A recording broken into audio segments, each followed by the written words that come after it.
भीम, यहाँ उपस्थित सभी साथियों को मेरा सेवा जोहार। साथियों, आज हम थोड़ा लेट पहुंचे। लेट इसलिए क्योंकि दो कार्यक्रम में सम्मिलित हुए और यहाँ पर पहुंचे। अभी जैसे ही मैं आया तो मुझे ये कागजों का पहाड़ दे दिया गया। इतनी समस्या, और मैं देख रहा हूं कि एक और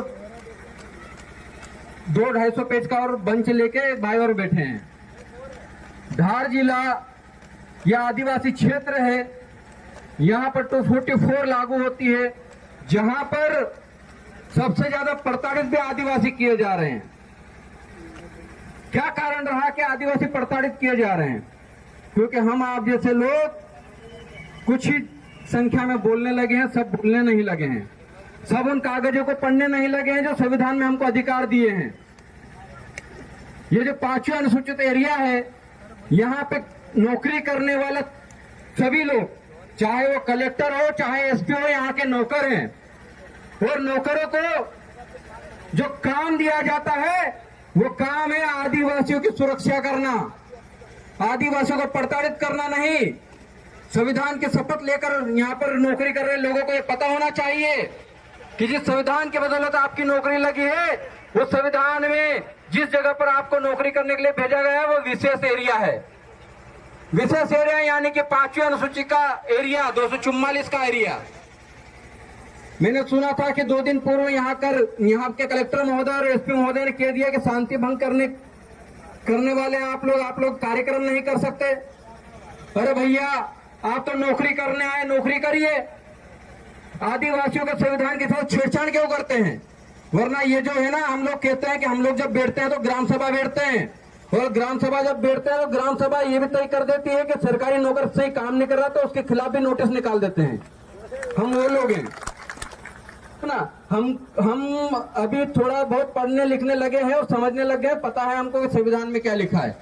जब इतने सारे कागज और ये जो मुद्दे गिना गए, मुद्दे पे दिन भर शायद बात हो चुकी होगी, और इन मुद्दों को जब यहाँ पर आंदोलन हो रहा था तो उस टाइम पे इन मुद्दों के लिए कार्रवाई कर देनी चाहिए थी यहाँ के कलेक्टर महोदय और एसपी महोदय को। इसका जो आदिवासी है इस देश का मालिक है। अगर आपको पढ़ना हो तो माननीय सर्वोच्च न्यायालय का जजमेंट पढ़ लीजिएगा। 5 जनवरी 2011 PIL नंबर 10367 में लिखा है कि देश में रहने वाला 8% आदिवासी इस देश का मालिक है। बाकी 92% लोगों की जिम्मेदारी है कि आदिवासियों की सुरक्षा करे, आदिवासियों के संवर्धन में काम करे, उसके संरक्षण में काम करे।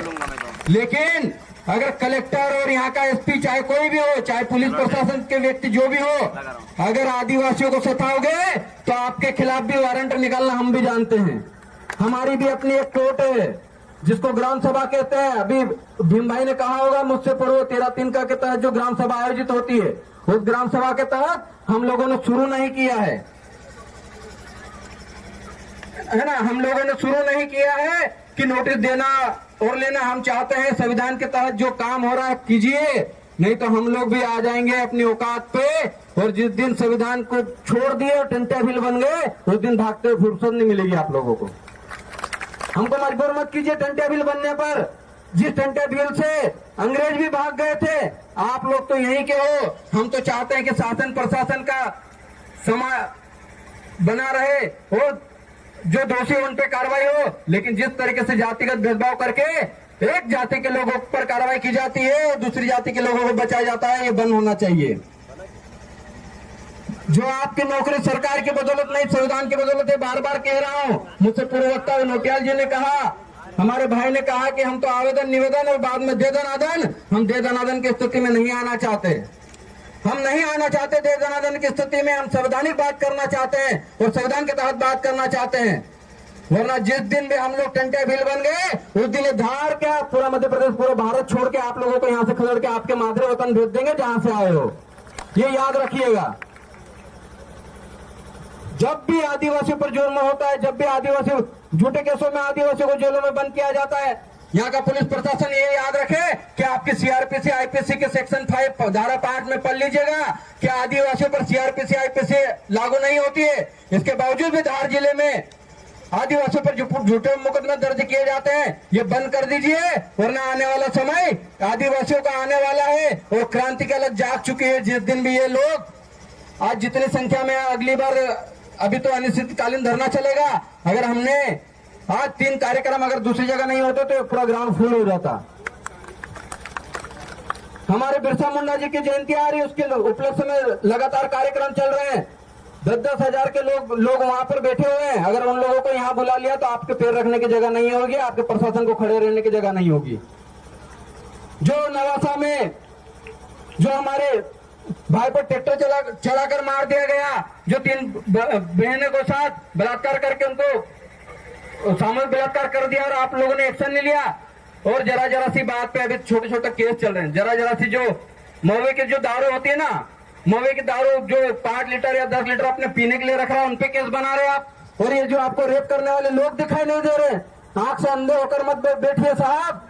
और जिस दिन आदिवासी ने सोच लिया और नोटियाल जी ने भी कह दिया, भाई ने कह दिया, हम लोगों को मजबूर मत कीजिए संविधान तोड़ने पर, संविधान को बदलने पर, वरना हम लोग तो संविधान के ऊपर हमारा 1935 का जो कानून है, हम लोग, आपका संविधान 1950 में बना, हम लोगों का कानून ब्रिटिश लोगों से, अंग्रेजी लोगों से लड़ झगड़ कर लिया हुआ कानून है, जिसको 244 कहते हैं, जिसको भारत शासन अधिनियम 1935 कहते हैं। 1935 का कानून एडिस 1950 के संविधान में रखा गया और उसी के तहत हमारे क्षेत्र को शेड्यूल्ड डिस्ट्रिक्ट एक्ट में रखा गया है। और शेड्यूल्ड डिस्ट्रिक्ट एक्ट में जो जो प्रावधान है, आप पढ़कर आ जाइए। अगर आप पढ़कर नहीं आए तो वापस मसूरी जाइए और ट्रेनिंग करके आइए और पूछ के आइए कि आदिवासी क्षेत्र में अगर नौकरी करना तो उनके कानून क्या क्या है।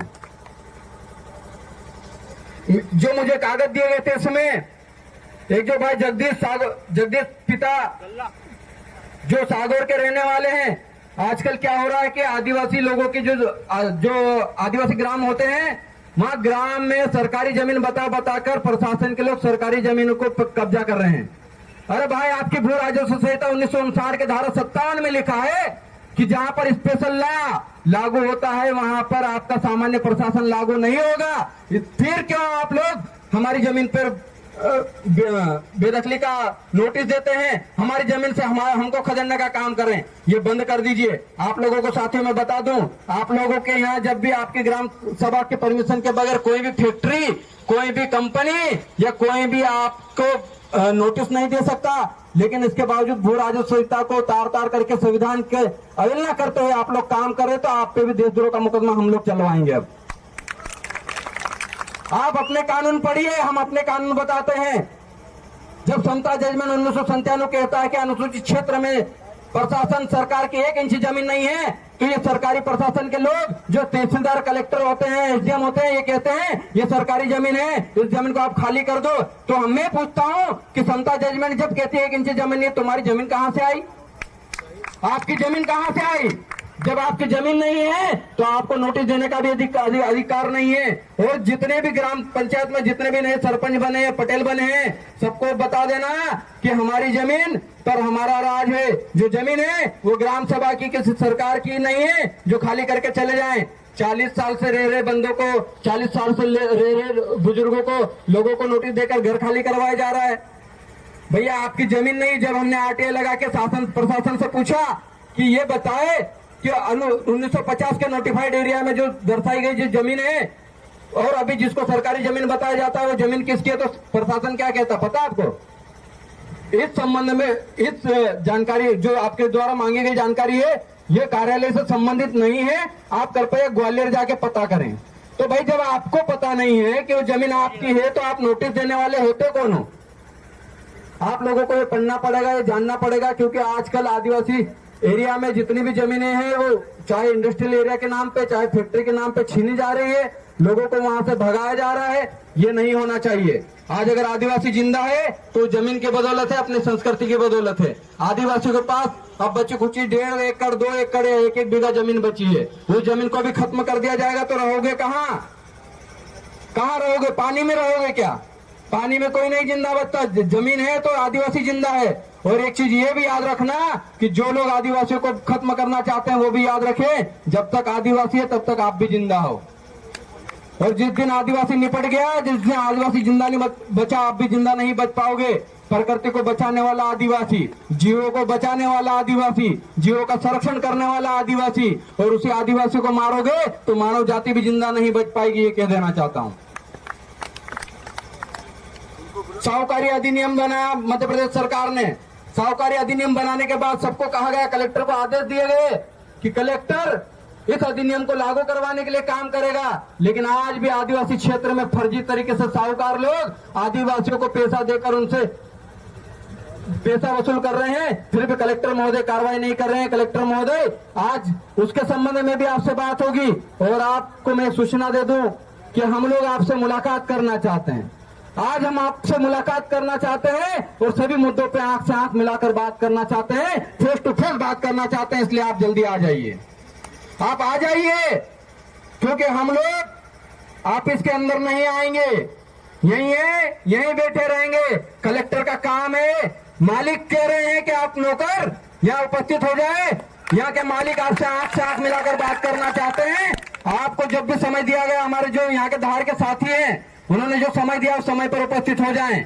ये मालिका का ऑर्डर है और ऑर्डर का मानना कलेक्टर का काम है, एसपी का काम है। बस इतना ही कहूंगा। जो भी साथी यहाँ पर पधारे उनको क्रांतिकारी जोहार। जय भीम, जय आदिवासी।